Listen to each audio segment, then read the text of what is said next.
जीवन भी एक अभिनय है। मान लो हम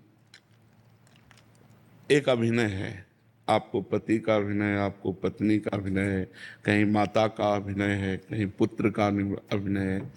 ये सब अभिनय करते हुए पूरा जीवन हमें व्यतीत करना है।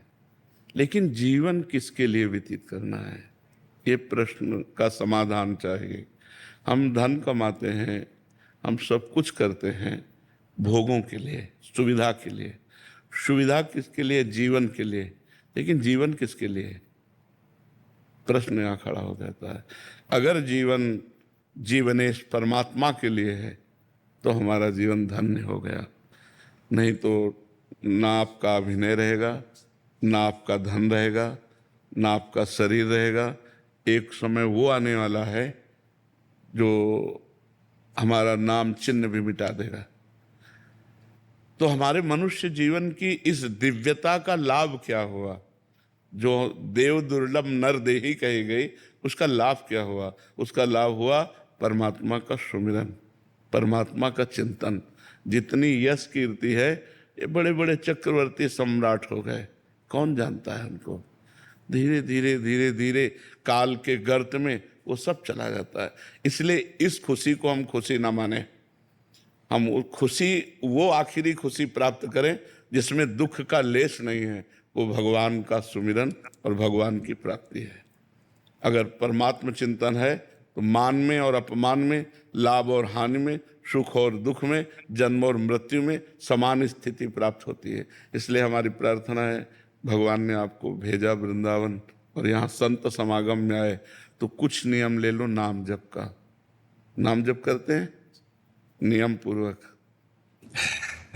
आप हमें बताइए कि हमको क्या करना चाहिए। एक छोटा सा काउंटर ले लीजिए, समझ रहे, और उसमें 10,000 नाम 24 घंटे में जप लीजिए, राधा राधा। और फिर आप देख लीजिए, हर परिस्थिति को मिटिया मेट करके परमानंद में निमग्न करने वाला प्रभु का नाम है। आपके सामने मैं बैठा हूं, दोनों किडनी फेल है, हर कष्ट बाह्य इतना और अंदर से आनंद इतना है कि हम तुम्हें कैसे बताएं। हर समय मैं प्रसन्न रहता हूँ, मृत्यु का किंचन मात्र कोई भय नहीं रह गया, किसी से कोई अपनापन नहीं, कोई परायापन नहीं। उसी आनंद को बांटने के लिए भगवान ने अभी जो समय दिया है वो लूट लो। ये बाजार है, परमानंद की बाजार है।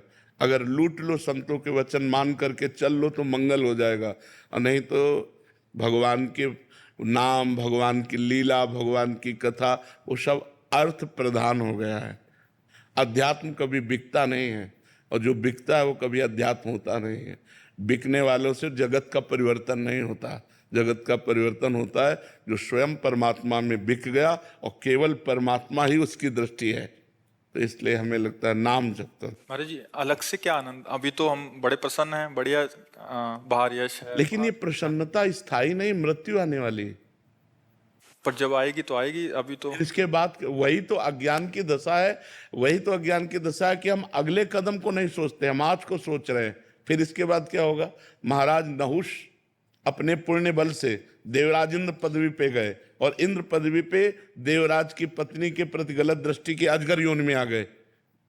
कहाँ देवराज इंद्र पद और कहाँ अजगर योनि। तो आज हम मनुष्य हैं, हमें पीड़ा है तो हम डॉक्टर को दिखा सकते हैं, और कल जब हम कीड़े मकोड़े पशु पक्षी बनेंगे तब हमारा क्या होगा? क्योंकि हम मरने वाले तो है ना, शरीर छूटने वाला है, हम तो अविनाशी हैं। जो मेरा स्वरूप है वो अविनाशी है, शरीर परिवर्तनशील है। तो हमको ऐसी पुण्य, तप, नाम जप, तीर्थ याटन इतना कर लेना चाहिए कि हमारा अगला जन्म फिर मनुष्य का हो, और फिर मैं अपने भारत देश की, विश्व की सेवा करूं और मंगल में कीर्ति को प्राप्त हूं। सुअर कुत्ता तो न बन जा। हमारी अगर चूक हो गई तो हम निकल जाएंगे ना नीचे की योनियों में। हम आज इतना उत्साहित ना हो आज के व्यवस्था में, क्योंकि कल की वो व्यवस्था आने वाली है जिसका हम निवारण नहीं कर सकते, और हम लोग उसी को सूचना देने के लिए बैठे। ये कोई किसी को कहेगा, हम तो कहते हैं एक बात सुन लो, मरोगे, तुम्हें याद है? तुम्हें ये याद है कि तुम मरोगे? उसके होश खराब हो जाते हैं कि बाबा से आशीर्वाद मांगने आते हैं। ये तो ये एक ऐसा शब्द है जो झकझोर के रख देगा आपको, और कब मरना है इसका कोई पता नहीं। अभी हम आपसे बोल रहे, हो सकता है अगला सेकंड हम बोल ना पाए। माया का खेल ऐसा है, माया का खेल ऐसा है, इसलिए हम सावधान करते हैं, राधा राधा राधा राधा, कुछ नहीं लगता, बस अंदर से बोलना है राधा राधा राधा। और अगर मान सको तो कोई नशा ना करो। करते हो कोई नशा? बहुत सुंदर बात है। और एक मैं कहना चाहता हूँ प्रेमानंद जी का, मैं पिछले 2 साल से आपको फॉलो कर रहा हूँ और सोशल मीडिया पे तो चाहे, और जो मतलब मैं जब आ रहा था यहाँ पे सोचा था कि मैं क्या पूछूं, सब एक सवाल पूछते हैं, कुछ पूछना चाहिए, तो जो भी सवाल मेरे मन में आ रहा था अगले दिन उसका आंसर मिल रहा था आप ही के थ्रू इंस्टाग्राम पे। तो आज का यूथ और जनरेशन सब आपको फॉलो कर रहा है, और आपके जो आप ज्ञान देते हो इतने हेल्पफुल है आने वाली पीढ़ियों के लिए। तो मेरे पास कोई सवाल नहीं है, बस मैं इतना कहना चाहता हूँ कि मैं जानता हूँ पिछले 10-20 साल से किडनी फेल के साथ चल रहे हो। जी जी। मैं आज कहना चाहता हूँ कि कभी मैं आपके काम आ सकता हूँ, तो आज एक किडनी मेरी आपके नाम। नहीं नहीं नहीं नहीं, तुम स्वस्थ रहो, सुखी रहो, प्रसन्न रहो। मैं भगवान की कृपा से एकदम स्वस्थ हूँ।